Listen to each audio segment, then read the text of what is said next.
Hoy vamos a trabajar en la clase de las diapos comentadas, todo lo que tiene que ver con programación de actividades. Esto es bien importante en los pacientes que tienen una depresión de corte más severo, en donde se encuentran afectados los pragmatismos. O sea, las personas, cuestiones relacionadas al sueño, higiene, alimentación, toda la parte de la funcionalidad está afectada. Entonces, antes de pensar en cualquier tipo de intervención en el área cognitiva, vamos a empezar a encararla desde un abordaje conductual. Quiere decir que vamos a hacer que el paciente active, incorpore actividades en su vida diaria para después, cuando logremos sacar al paciente de esa inamovilidad, empezar a trabajar desde el área cognitiva. Pero difícilmente podemos intervenir en lo que tiene que ver con el trabajo con pensamientos, con creencias, con las distorsiones cognitivas, con un paciente que tiene un nivel de higiene menor, que difícilmente le cueste salir de la cama, con una alta bulia. Es esperable, como nos consta en esta diapo, que paciente que tenga depresión diga que ya no hace las cosas como antes, que ya no disfruta, desde una óptica bastante desesperanzadora. ¿Se acuerdan lo que veíamos el Seligman?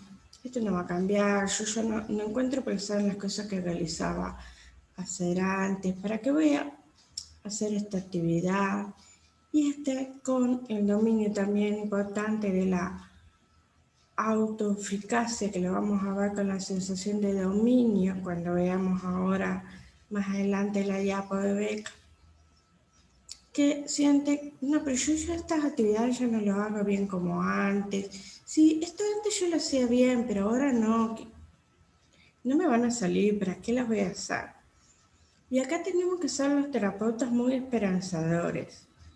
Nada esperanzadores desde una cuestión así como o mágica o falsa, sino en que esas actividades, en esas habilidades estuvieron o tanto están pausadas por la depresión, pero con la práctica van a volver a tener la habilidad que tuvieron pre-conducta depresiva. Y vean acá las distorsiones cognitivas de minimización y maximización están muy presentes. Minimizan su propia capacidad de afrontamiento y maximizan la complejidad de las actividades que quieren realizar. El diseño de programas acá puse inactividades, pero es actividades, permite no solo contrarrestar las ideas desadaptativas, lo que veíamos, de que yo ya no voy a poder hacer las cosas bien, yo no voy a poder disfrutar como antes, yo no tengo la capacidad de sacarle jugo, placer, la motivación a las actividades que quiere realizar, sino sacarlas de su inamovilidad. Esto es bien importante, van a ver que los pacientes con depresión rumian mucho. Rumian básicamente, usando la metáfora de rumiante de la vaca, mastican los pensamientos, lo mastican, lo vuelven a sacar, lo regurgitan y lo siguen masticando. Y esto cuando el paciente te lo va a decir, yo me quedo en la casa y pienso, y pienso, y pienso. Y pienso, obviamente, en cuestiones negativas. La rumia tiene que ver mucho con tratar de pensar por qué me pasa a mí, por qué estoy deprimida, por qué otras personas disfrutan y yo no puedo disfrutar. Van a ver que la rumia tiene una función que se perpetúa en el paciente, y lo vamos a ver cuando veamos rumia, de que el paciente piensa que rumiando puede tratar de entender lo que le pasa. Y la rumia, en verdad, no solamente no le sirve para entender lo que le pasa, sino que cumple un efecto de seguir reafirmando la conducta tan depresiva como también las condiciones depresivas. A veces el paciente puede decir, yo quiero que me dejen quieta pensando, justamente porque quiere dedicarse a la gumia. Pero también hay otros pacientes que pueden venir y te pueden decir, no, yo en verdad no quiero pensar tanto, no quiero estar enroscado en esa cuestión de por qué me pasa esto a mí. Y ahí tenemos un clic para empezar a trabajar. En los pacientes en que digan, no, yo quiero quedarme en casa, seguir pensando, que todavía no han llegado a un grado de ver la ineficacia, lo que tenemos que trabajar es qué tan funcional le es al paciente el seguir en esa conducta de potenciar sus pensamientos negativos y si esa gumia efectivamente le ha servido para algo. Básicamente es esto gumia, algo que tú quieres quedarte en tu casa pensando sin hacer nada. Esto te saca a algún punto, pudiste encontrar la respuesta a por qué seguís primero. Y en el caso de encontrar la respuesta, esto te ha permitido salir de la depresión y ahí lo confrontamos el valor de la gumia. Y obviamente mantener al paciente ocupado y enfocado en un objetivo nos ayuda muchísimo a incorporando gradualmente en la búsqueda de un trabajo conjunto terapeuta-paciente. Y bueno, vamos para este lado. En los pacientes más graves, con la depresión más invalidante, pueden objetar que eso no tiene sentido, que yo lo he intentado, sí, otros me han dicho que salga, que me despeje, que haga actividades, pero yo fui a esa actividad una vez y no me gustó, no disfruté, no es como antes. Y acá podemos usar el tema del vínculo importante siempre al principio del proceso psicoterapéutico, además de la psicoeducación. Yo trabajo mucho el tema del vínculo. Que el paciente sienta no solamente confianza en lo que el psicoterapeuta le ofrece, sino también confianza en, me puede decir, bueno, me voy a tirar a esta piscina porque sé que tiene agua, para usar una metáfora bastante trillada. Yo a veces le digo bromeando, te voy a decir que te tiras a esta piscina, no te prometo que el agua está a 25 grados, pero sí te puedo prometer que la piscina tiene agua y que yo voy a estar acá ayudándote para que no te ahogues. Eso al paciente le habilita a, bueno, vamos a intentar, vamos a probar a ver qué pasa. Y si no, vamos a probar otra forma, pero no vas a estar solo y no nos vamos a quedar quietos. Importantísimo que expliquemos el fundamento que sustenta cada las actividades, el por qué le pedimos al paciente que haga actividades. Acá la parte de psicoeducación es bien importante. Yo les doy algunos packs de materiales que tengo sobre qué es depresión.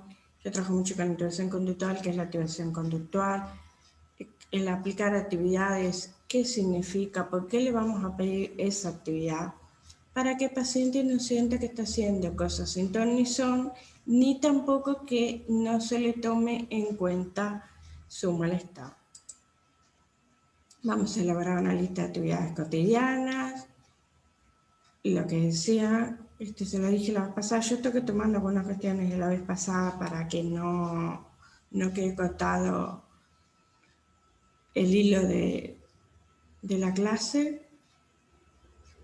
En las actividades cotidianas, las condiciones para la eficaz realización de las mismas, obviamente, si decimos, bueno, vas a empezar a salir a andar en bici 2 veces por semana, 20 minutos. A la sesión siguiente, no, lo que pasa es que la bici hace tanto tiempo que no lo sé, que estaba pinchada.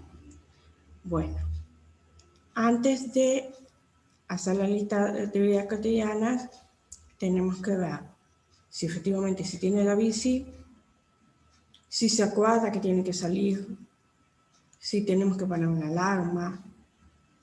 Y podemos tener que pensar en que vamos a tener que poner una alarma y a veces cargar el celular y ponerle la alarma para que veamos que tenemos que estar como muy presentes de despejar todos los obstáculos que puedan darse para la realización de la tarea.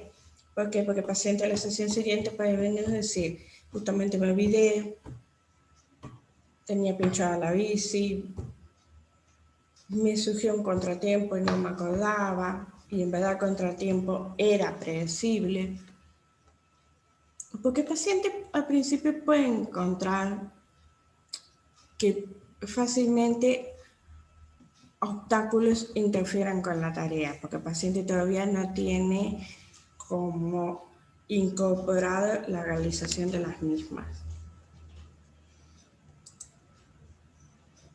En la lista vamos a hacer una jerarquía de actividades, vamos a implementarla en forma gradual. Obviamente no le vamos a pedir que se haga, puse el ejemplo de la bicicleta, que se haga andar en bicicleta como antes, será un paciente que le gustaba andar en bicicleta, pero que sí poco a poco incorpore el disfrute, el dominio en la tarea de salir a andar en bicicleta. Yo les ponía el ejemplo de la lectura.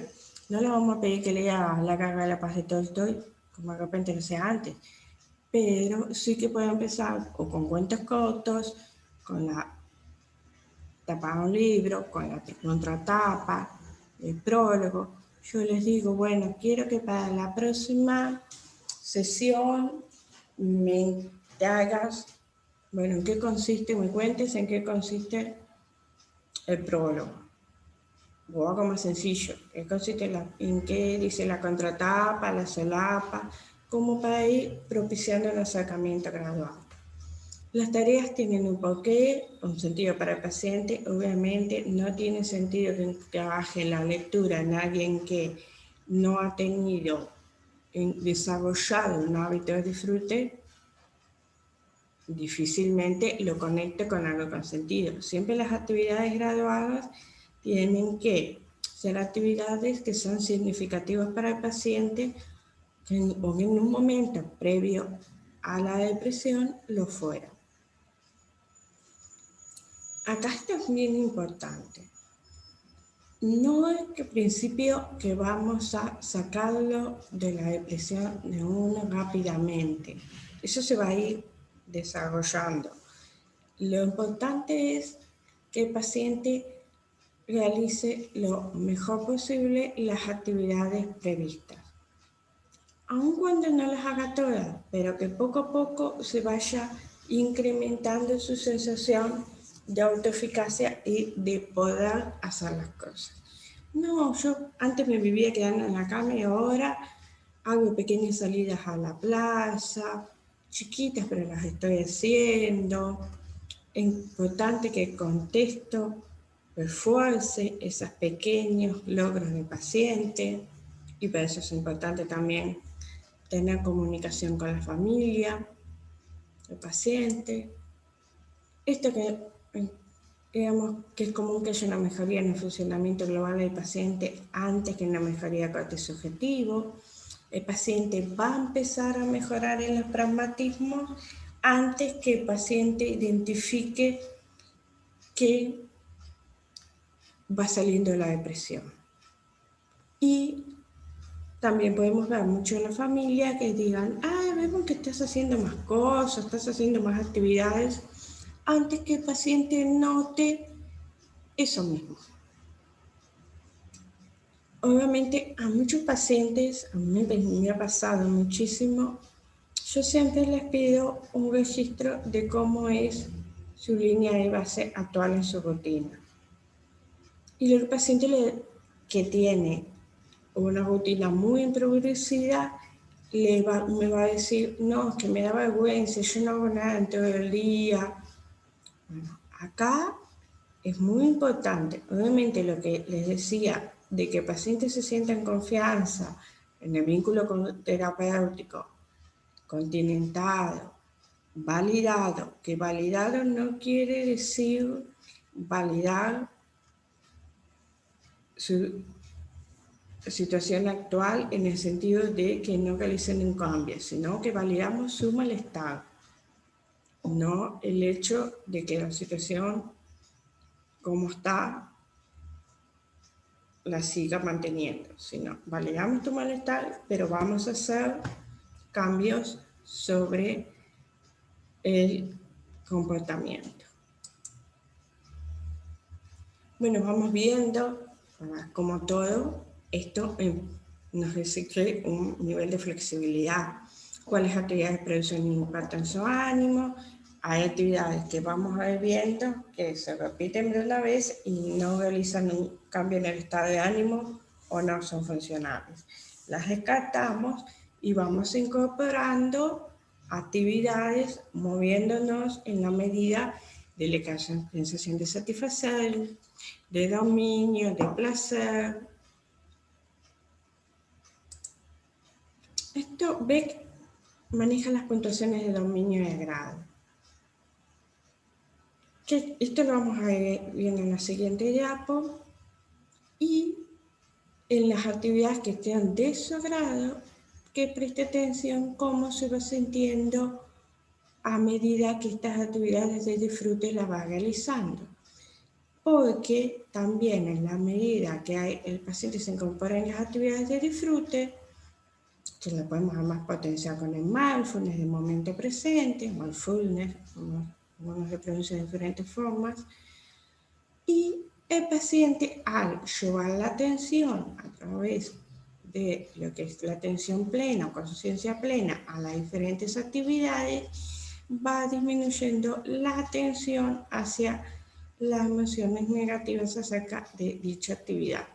O sea, todo lo que pensaba de que al principio su actividad no le iba a generar placer, ahora poco a poco va a ir reencontrándose con el disfrute que esas actividades le causaban en un momento y va a disminuir la emoción negativa acerca de la misma. Dominio, esto lo maneja Beck, es el sentido de logro que obtenemos cuando realizamos una actividad, la satisfacción que me da. En una escala de 0 mínimo, 5 máximo, y agrada los sentimientos de disfrute, placer que sentimos cuando realizamos esta actividad. No necesariamente la tiene un poco vinculada entre sí. Esta es muy importante y esto lo tenemos que trabajar con el paciente, es a los avances respecto a la situación actual y no lo bien que lo hacía cuando tenía depresión o cómo lo disfrutaba. Sí, yo antes me leía un libro de 400 páginas de pe a pa, de principio a final. Ya, a ver, no vamos a compararnos cuando leí ese libro de 400 páginas, pero vamos a, ya, al principio, ¿estás leyendo algo? No, bueno, ahora poco a poco estás retomando, estás leyendo un capítulo, vamos poco a poco. Y esto bien importante reforzarle cada pequeño paso. Y las actividades también son, obviamente, oportunidades, todas son oportunidades para trabajar las situaciones cognitivas. Y también la perfección. No, pero esto yo antes lo hacía perfecto, que también tiene que ver con la sensación de hambre. Esto antes yo lo ejecutaba sin ningún problema. Bueno, explicarle que cuando las personas están pasando por depresión, no solamente disminuye el tema de la actividad, sino también que las funciones cognitivas pueden tender a verse afectadas y que es lógico que el paciente pueda tener como menor atención, de prestar menos atención, por tanto recordar menos cuestiones que antes los hacía sin ninguna dificultad. Todas las tareas que se asignen deben de tener una doble cualidad. O sea, ¿se acuerdan de individuos que la zona de desarrollo próximo? Ni tan difíciles que el paciente diga, esto no lo puedo hacer, ni tan fácil. O sea que no le generen ningún tipo de refuerzo por haber logrado realizar esa tarea. O sea, que no tenga ningún impacto sobre la dimensión de dominio. Es bien como la zona de desarrollo próximo de Vygotsky. Un poquito para arriba, pero no excesivamente. La asignación de tareas debe ser gradual, paulatinamente más compleja y siempre en conjunto con el paciente. Esto, bueno, cuando vamos terminando la sesión y vamos programando las tareas para la próxima semana. Bueno, ¿qué te parece si trabajamos esto y esto en forma de ir incorporando con el paciente? Bien, y que nosotros pedimos mucho feedback. Bueno, esto está igual. Acá un ejemplo de dominio y agrado desde Beck. Esto está en el libro de Terapia Cognitiva de la Depresión. Acá van a ver un plan de actividades. Bueno, por ejemplo, yo suelo anotar en el plan de actividades cuando está en una hoja impresa. Bueno, dijimos que tal día vamos a salir a andar en bicicleta y tal día vamos a ir al supermercado. Perfecto. ¿Cuándo puede ser? Y lo anotamos. Lo anotamos directamente en el plan de actividades y ya queda asentado. Y es como un compromiso que hacemos entre ambas partes, terapeuta y paciente. Y yo suelo pedirles, por ejemplo, que me manden fotos que realizan con la tira. Bueno, salí a caminar, mandamos una fotito con el celular, que salieron a caminar. Las técnicas cognitivas.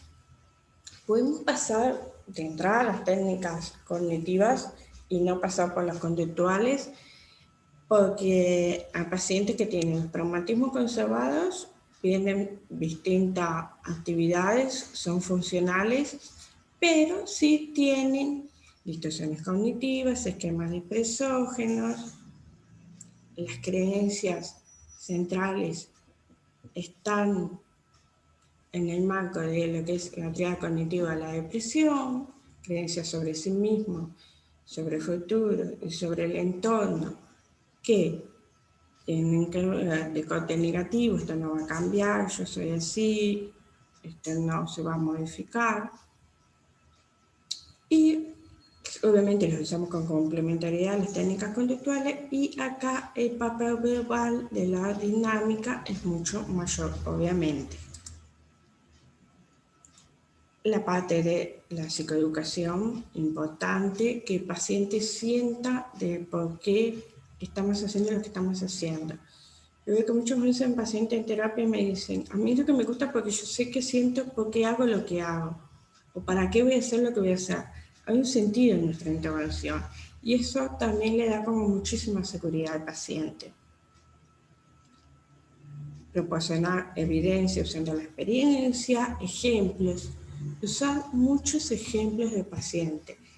Tanto en las situaciones cognitivas, en todo lo que vayamos a buscar, de encontrar la evidencia, refutar, es bien importante que usemos los ejemplos del paciente. Podemos usar una autorrevelación, vieron que los cognitivos conductuales son una de las técnicas que usamos, la autorrevelación. Podemos poner un ejemplo de otro paciente, pero siempre va a ser mucho más significativo para él que ese ejemplo forme parte de su propia experiencia.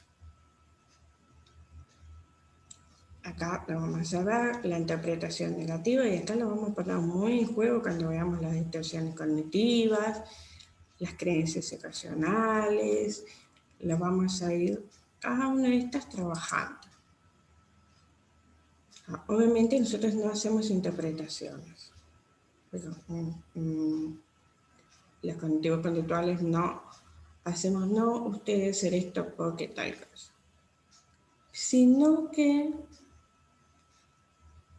a través del descubrimiento guiado buscamos que el paciente, también por lo que nosotros mismos hemos ido trabajando en la psicoeducación, que el paciente pueda ir vinculando cómo se relacionando los pensamientos negativos, las creencias, las distorsiones cognitivas, cómo se expresa su conducta depresiva. Y a su vez ir relacionando la cognición, el afecto y la conducta en la propia experiencia del paciente. El reconocimiento, registro de los pensamientos distorsionados, al principio va a ser muy psicoeducativo por parte nuestra, y después cada vez más vamos a pedir que el paciente vaya identificando y él mismo va a ir con el tiempo identificando, porque a muchos les gusta estos ejercicios de acá apliqué lectura del pensamiento, te van a decir, o ya sé, acá minimicé mi capacidad de afrontar la situación.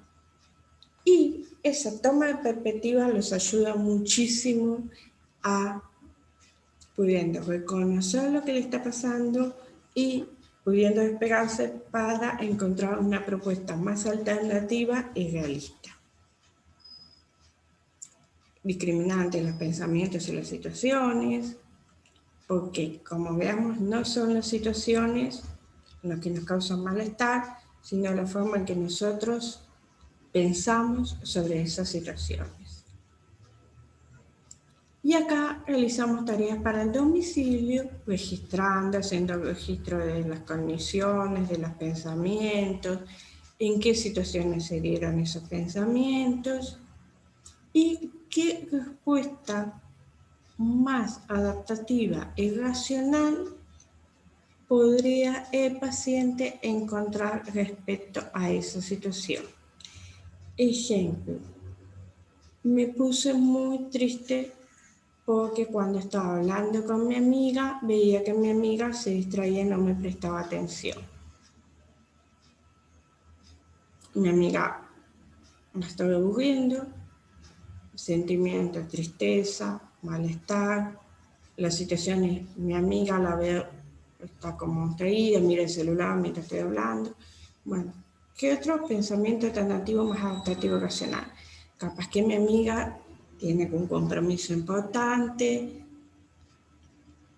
está pasando por alguna situación compleja, ¿qué sería más racional? Preguntarle cómo está, decirle te ves distraído, te puedo ayudar en algo, que nos resulte más funcional. Importante que revisemos los registros en las consultas, los trabajemos con el paciente, siempre revisar los registros. Nunca podemos, si pedir un registro, no revisarlo, porque de alguna manera estamos reforzando que el mismo paciente no haga los registros. Ver si hay contenidos que son comunes que se repiten, ejemplo, la creencia de ser rechazable, de ser un fracasado, pero en el video de Beck que el paciente traía la creencia de ser fracasado y a través de varios lugares, y Beck iba como desarmando y deconstruyendo la creencia. Y acá esas condiciones adaptativas las contrastamos con la evidencia, con la realidad, y por tanto generamos respuestas más realistas y más adaptativas, así como funcionales.